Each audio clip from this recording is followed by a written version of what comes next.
All right. Thank you. And now our Pledge of Allegiance. And Scott, would you lead us? Pledge allegiance to the flag of the United States of America and to the republic for which it stands, one nation, under God, indivisible, with liberty and justice for all. All right. Are there any changes to the agenda? Okay, hearing none, I would accept a motion for approval of meeting minutes 1 through 5. I move that we approve the meeting minutes 1 through 5. Second. Commissioner Filios? Aye. Bill Brooks? Aye. Chair Duncan? Aye. Motion passes. Now approve consent calendar, which is items 6 through 11. I move that we approve the consent calendar, items 6 through 11. Second. Commissioner Filios? Aye. Bill Brooks? Aye. Chair Duncan? Aye. Motion passes. Now approve the payables list.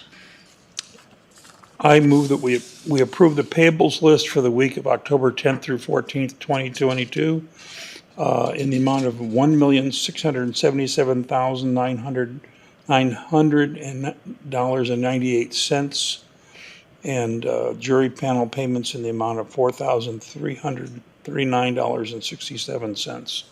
I have 97. 90 40. 4397. Yeah, 43.97.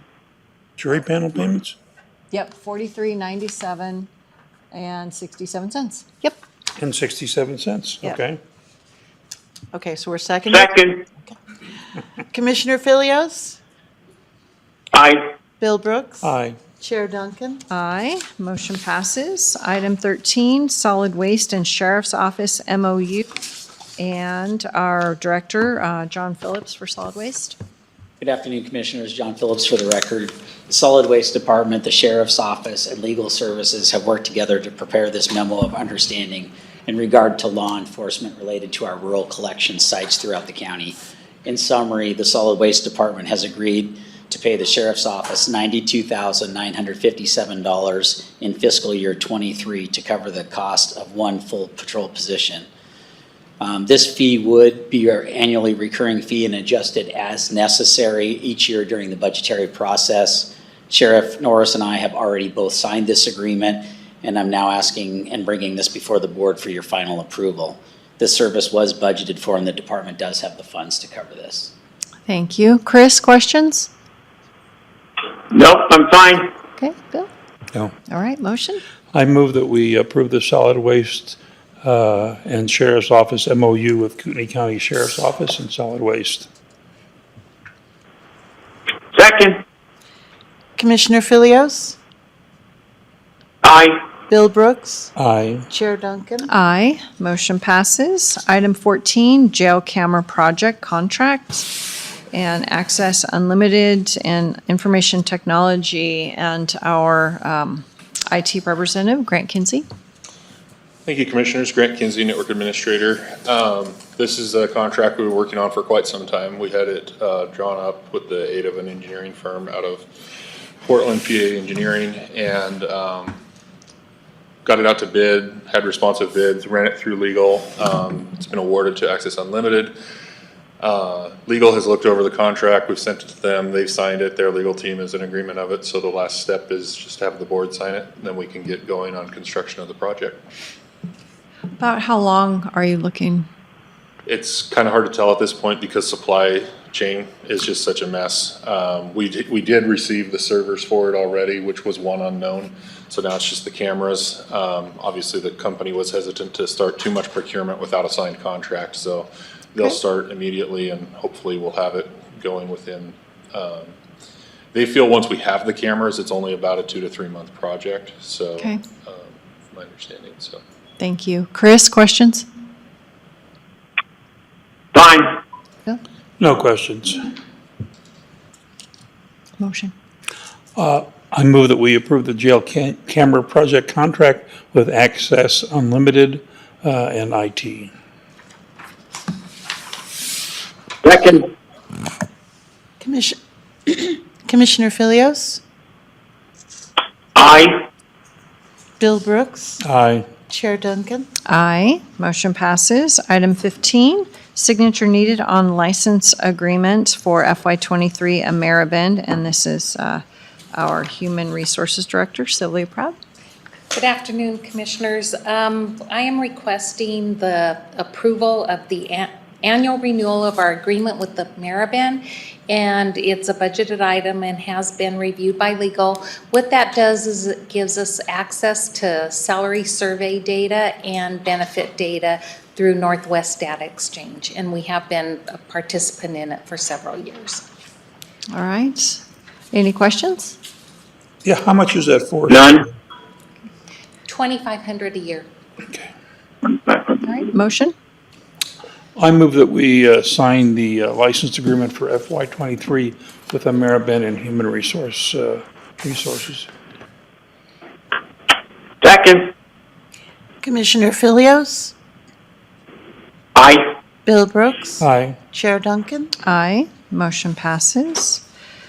And 16, conflict contract. It's our contracts with the outside public defenders, and this is with Devin Andrew Marks. And Terry, are you on the line? Yes, I am. This is a brand new conflict contract for Devin Marks. It's been reviewed and approved by Judge Meyer in the committee, and he has provided proof of insurance and is still B9, so he is all ready to go. Great, thank you. Chris, questions? Bill, questions? None. Okay, motion? I move that we approve the conflict contract with Public Defender Devin Andrew Marks and the BOCC. Second. Commissioner Filios, Aye. Bill Brooks, Aye. Chair Duncan. Aye, motion passes. Item 17. Board approval request, First Amendment to Independent Contractor Agreement for Project Management Services, Hazard Fuel Treatment, Fernand Lake Natural Area, and it's number 18 WFM and dash Kootenai. And Jody Beasy, please. The Fernand Lake Natural Area Hazard Fuel Reduction Project has been extended to the 30th of April, 2023. We are seeking board approval to extend the contractor agreement for project manager services to the 30th of April, 2023 as well. Okay. Questions? No question. Yeah, who's paying for these services? Is this a grant? Yes, it's grant funded. Got it. Thank you. All right, motion? I move that we approve the request for the First Amendment to the Independent Contractors Agreement for Project Management Services, Hazardous Fuel Treatment at Fernand Lake Natural Area, 18 WFM Kootenai, and the Resource Management Office. Second. Commissioner Filios, Aye. Bill Brooks, Aye. Chair Duncan. Aye, motion passes. Right, thank you, Jody. Item 18, venue rental agreement approval, Jacqueline Arts Cultural Center and the Public Defender. Ann? Good afternoon. I have presented a contract asking for signature or permission to sign it for a venue rental for a holiday party for our office. The total amount is $850, and this contract has been vetted by Darren Murphy, and with an additional sentence in there, he approved the contract as far as legal goes. So we're asking if we can sign this. All right, Chris, question? Yeah, source of funds? I'm sorry? Source of funds, budgeted. Our budget, our office Yeah. budget. We have funding for very limited employee Appreciation. Yes. Okay, yep. Okay. I move that we approve the venue rental agreement with Jacqueline Arts Cultural Center and the Public Defender's Office. Second. Commissioner Filios, Aye. Bill Brooks, Aye. Chair Duncan. Aye, motion passes. Thank you, Ann. Item 19, Resolution 20-22-76, which is surplus property and delete assets at the assessor's office. And I thought Shelley was here. Oh, you were right there. You snuck around. Okay, hi. Shelley Amos for the record. There's 3 items in which were under the assets that need to be deleted. One is the copier that we had that was in a mass replacement from IT. The next was the bench in DMV that was replaced during COVID with chairs. And the last is old software that was actually replaced and updated. And those are the 3 items that need to be deleted. All right, questions or motion? I have no questions. I move we approve Resolution 2022-76 for surplus property deletion of assets with the assessor's office. Second. Commissioner Filios, Aye. Bill Brooks, Aye. Chair Duncan. Aye, motion passes. All right, thank you, Shelley. Item 20, Board Approval Request, Public Defender Conflict Attorney Rate Increase. I will just start this one off.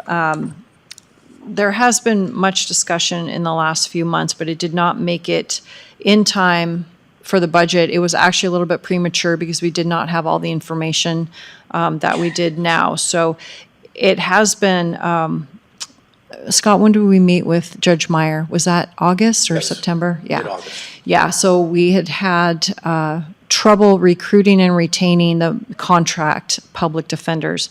And so it's kind of, now we've got the information. So I don't know if you want to speak to her. Leanna can start us off. So we did an analysis of the FY22 hours that the conflict attorneys had worked, projected out with the new rates. We kind of wanted to wait till we had all of that information before we came before the board to see what the actual increase would be had they worked the same hours next year that they worked this year, so we would have a solid number to go forward. So that's pretty much why we waited.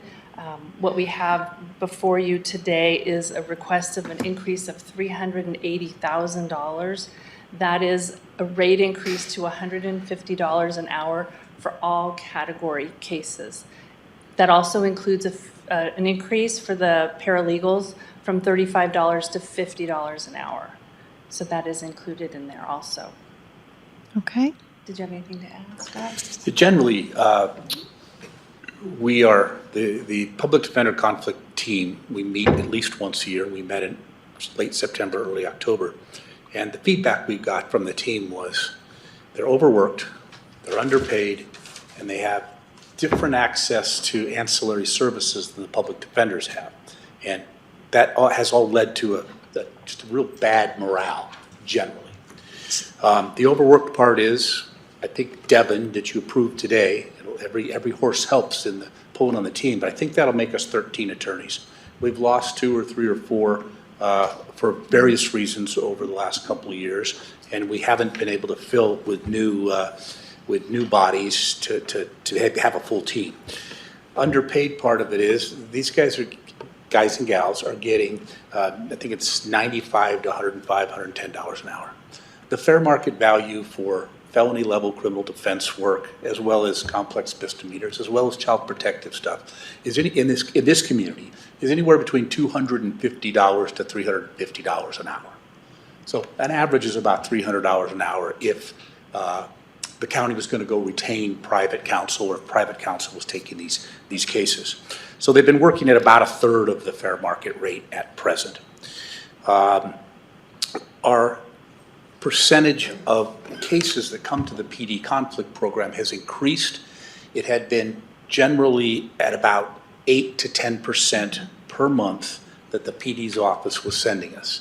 The last few months, for a number of reasons, it's gone up to 10, 12, 13, even 14% of all the cases that are appointed PDs.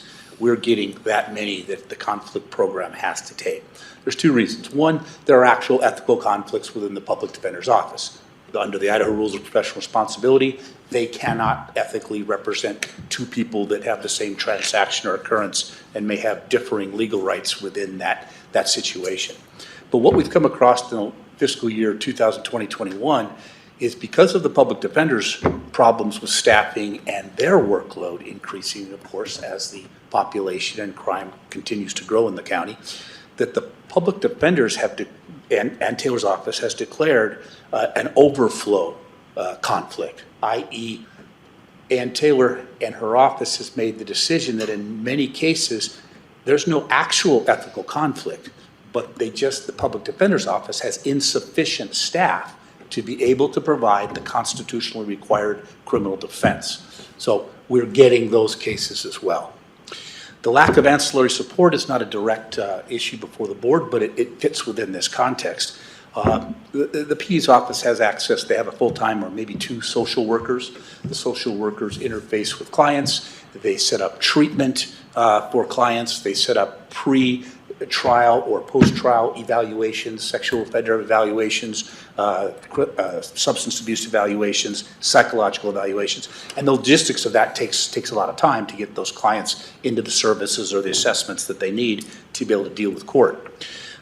We are working with Ann's office and trying to maybe find a way to share some of their public defender resources, i.e. the social workers, in a non-actual conflict setting. The final part of the ancillary services is we still can't seem to get the state to allow the public defender conflict program to have enhanced access to the I-Corp database. That's what the whole court system runs off. And so a conflict PD gets a case assigned, but they can't access the court records. They don't know who the case is, what the records are, they just can't access that. And I'm not exactly sure what that solution is. I know Commissioner Duncan has been communicating on that issue, and I'm following up with Ms. Behringer as well to see if we can get that enhancement. But with respect to the issue that's before the board today, morale is bad. There was much grumbling in early October, and there were a number of our workhorses, the folks on the PD conflict that take the cases, never turn them down. They take the cases, who are, I think, honestly considering not re-upping for fiscal year 2022. If 2 or 3 of those folks quit, we'd be in trouble, and I'm not sure what we'd do. Parenthetically, I've been in touch with, or Shoshone County has been in touch with me, Benoit County's been in touch with me. They're having some of the same issues, maybe not so much budget-wise, but just trying to find the bodies to be able to fill the conflict positions. The $150 rate came from Ann Taylor's recommendation, which was last spring, midsummer. And it is commensurate with approximately the federal public defender rate. And we also thought that if we're going to look at this moving forward, instead of having one category at $85 an hour, one category at $95 an hour, one category at $105 an hour, administratively and efficiency-wise, it makes sense to put the hourly rate at one specific rate, and it's going to be easier for staff and the administration to process those invoices and get those paid. So that's the context. If anybody has any questions, I surely will address them. Okay. I can speak to the funding a little bit. So the $383,000, that is a guesstimate based on the last 12 months. As the wages were increased, Ann is going to be able to fill some of those positions, so the conflict attorneys are not going to be having, theoretically, the workload overload cases, and therefore this amount will not turn out to be $380,000. So it's kind of one of those things, this money's under the BOCC, but overall the budget is not going to be hurt because the cases have to either be handled by Ann's office or by conflict attorneys. So there'll be some salary savings to help offset this amount of money because there's, we just can't get enough public defenders outside the contracts too. So at this point, speaking with auditor's office, this money can come out of fund balance because we, during the budget process, had paid for some one-time expenses out of tax funding. So what this is just going to do by taking this out of ongoing expenses, taking it out of fund balance, is just going to replace those one-time items that came out of there in general. So it will circle back and be fine for 2024. It's not going to be a huge issue coming forward. So With that, I support the increases. This is, if government's going to do anything, it's going to be providing public defense. So I think this is very important. Chris, do you have any questions? No, I'm fine. Okay, Bill? Yeah, I do. What percent of these, of this budget is truly conflict, and what percent is overflow from the public defender's office? We haven't specifically tracked those statistics under those categories, but by context and the eye test, I would say we have an increase of 1% to 2% per month over the last 6 to 12 months that are overflow and not actual ethical conflicts. Okay, the vast majority are actual conflicts. Yes, yes, Yeah. yes. Yeah. Very good. All right, I would take a motion then. I move that we approve the request for public defender conflict attorney rate increase with BOCC. Second, Commissioner Filios, aye. Bill Brooks. Aye. Chair Duncan. Aye, motion passes, and thank you very much for coming in, Scott and Leanna. All right, item 21, board approval request, previously excluded furniture items for sale with Kootenai Electric Building.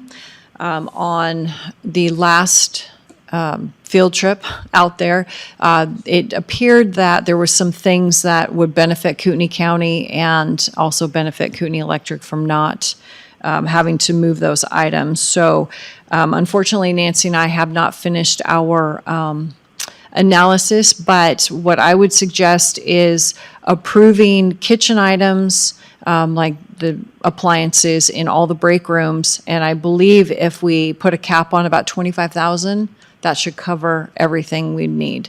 So the list is in the packet about all the different items. They did offer it to us at everything for $87,500, but I don't think we need to have a gym there, and there's just a lot of other stuff that I think is not necessary right now. So if the board is interested in purchasing those refrigerators, dishwashers, stoves, and I believe some patio furniture, and put a cap at 25,000, that would be great. If you're not interested in any of that stuff, that's fine too. I'm fine either way.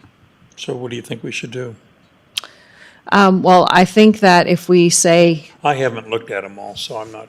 sure. And Nancy and I will narrow down the exact list, but Kootenai Electric needed an answer this month because they're in the process of, selling stuff and buying stuff and things like that. So I think that saying, $25,000 and then getting the list narrowed down to the kitchen items and some other stuff, and we can run it back by through the board, I think would be sufficient. So, Chris, questions? Yeah, I think I'm fine with that. I'm looking at the exercise equipment, but I'm looking at it from the perspective if people use it, is that going to help our medical claims? But I don't know if I can make that statement definitively. Some of the other stuff, like for example, in the boardroom, the AV system, presentations and conferencing system, can we use that? So, not necessarily. On our next tour, Grant will be going out there and evaluating the stuff, but typically, Grant says we don't buy used equipment, and by the time we get there a year from now, it's going to be even that much older. So I am not sure that IT is in favor of the used AV equipment. Okay, fine. Let's stick with, your proposal. Okay. If you guys are all right, I'll go ahead and make the motion. So I move that we offer Kootenai Electric with a cap of $25,000 to purchase some of their break room stuff, and there you go. Gosh, I'm out of practice after only a couple weeks. So. I'll second. Commissioner Filios, Aye. Bill Brooks. Aye. Chair Duncan. Aye, motion passes. All right, item 22, board approval request for ICRIMP, the Idaho County's Risk Management Program Board of Directors opening District 1 nomination. I received a call from Dan Denning in Boundary County, who has been on the ICRIMP board for a very long time. And he expressed a desire to hand over the torch or baton or whatever you want to call it to me. I am very full up, but I have some things that I can give up coming at the beginning of the year, especially with IAC District 1 responsibilities. So I am happy to fulfill that role. This is just a nomination for one out of 5. So the 5 counties will have to vote on it, just like we do for the Panhandle Health Board and those kinds of things. So I'm willing to do it. If somebody else gets nominated and they want to do it, that's fine too. The voting will take place in another couple months, probably another month. So I would move that we nominate you. Is that it? Yes. Okay. So moved. Okay, so I will second the nomination of Chairperson Leslie Duncan to to join the Idaho County's Risk Management Board as a nominee. Commissioner Filios? Aye. Bill Brooks? Aye. Chair Duncan? Aye. All right, thank you. And item 23, status update, and it's our one item, and Corey Trapp is here to give us an update on the latest and greatest of the facilities expansion. Corey. Corey Trapp, Lombard Trapp Architects with Lombard Conrad. Ken Gallegos is on the line also from Lombard Conrad. Last Thursday, we had a project review meeting with the city of Coeur d'Alene, just the opportunity to meet with the staff of all the different departments, kind of give them an overview of the project and then get some feedback from them on some information. Probably the 4 things that kind of came out of that, design review, doing a lot consolidation, we have a sewer line issue, and then just some preliminary fees from the city. Design review, if the building stays over 50,000 square feet, we have to go in for a design review.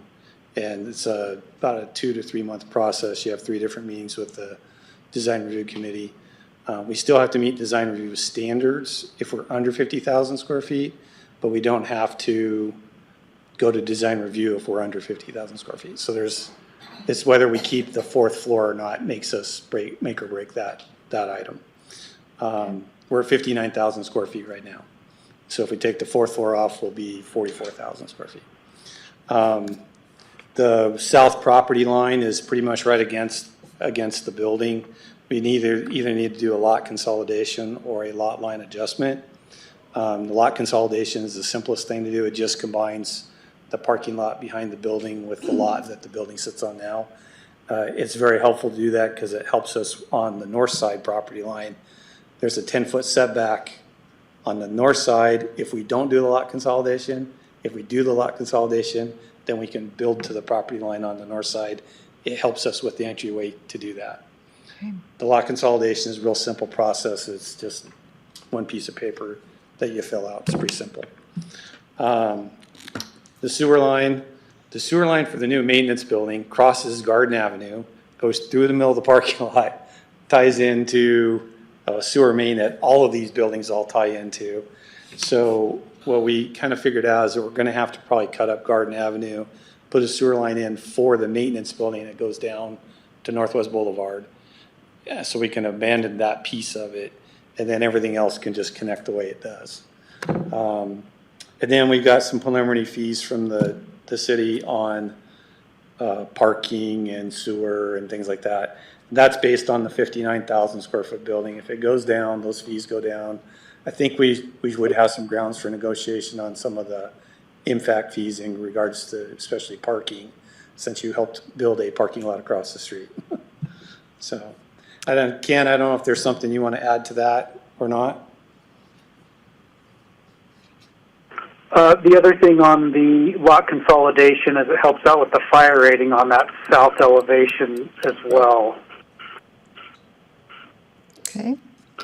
So, Corey, is that something that you and I would work to bring before this board to do the lot consolidation, or would we get community development? No, I don't think they would be involved. No, it's usually planning and zoning, and it's really simple. It's just one piece of paper you time together with the lot, the tax numbers. And Okay. you don't pay taxes anyway, so it doesn't really. Sure. So if the board is okay with that, I'll have you get started on that, and we can get it before legal and then get it before another business meeting and sign it. Okay. So, is that Chris, questions? No, I guess the only question I have is obviously at this point we're not going to make any decisions as to the size of the building, given the most recent information from Corey. Is that correct? Yeah, correct. Yeah, we're not there yet. We've got to get Boughton deeply involved, and then we'll have to make that decision. Okay, so, and I guess this is a question for Corey. How big a factor is the design review that this should be a consideration as to whether or not, we go to the, whatever it is, 56 or 59,000 square feet? The design review is just a process we have to go through. We have to meet the design plans anyway. It just probably slows the schedule down by a couple months. Okay. I think a bigger issue is it goes back to your budget. That's what's going to drive the size of the building and whether we end up in design review or not. Understood. Okay, thank you. All right. Any other questions for Corey or Ken? Do you have any excuse me, estimations as to the cost per square foot? Ken, I'll let you take that one. Yeah, currently in our latest cost estimate, we've broken out different costs per square foot for different parts of the building. Say, for example, general office space, we're showing kind of a gross number of $315 a square foot. And then for like the hallways, circulation space that's more generic, around $290 a square foot.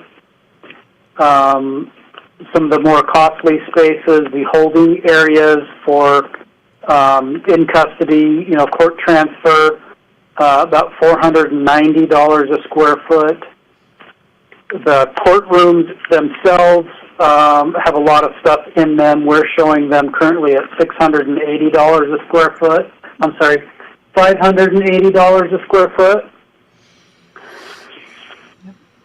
Okay, so given how many square feet you're working with, say on the 56,000 level, what does that all equate to, average out to per square foot? Yeah, okay.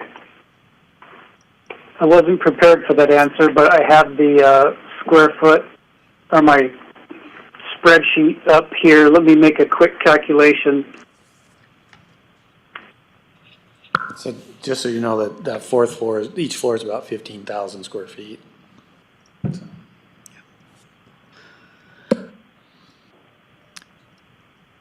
Overall, about $281 a square foot on average. Very good, thank you. And there again, these are just, our kind of ballpark estimates. Once Boughton construction starts their more detailed estimates, those numbers, can change. And with kind of the housing market starting to slow, we may see some materials go down. So I'm hoping that everything will converge at once, and then we'll get a better number to go ahead with. And when we get that better number, then we can decide, okay, yeah, we've got to knock a floor off, or no, it's going to be within that $20 million price range, and we can go ahead with the whole thing. So that's kind of where we're at, and still working on the contract with Boughton, and I'll just continue to give weekly updates. So, any other questions? Chris? No, I'm good. Thank you. All right, so now we can go into public comment. Have anybody for public comment? All right, hearing none, it is 2:36 and this meeting's adjourned. Thank you, everyone. Thank you.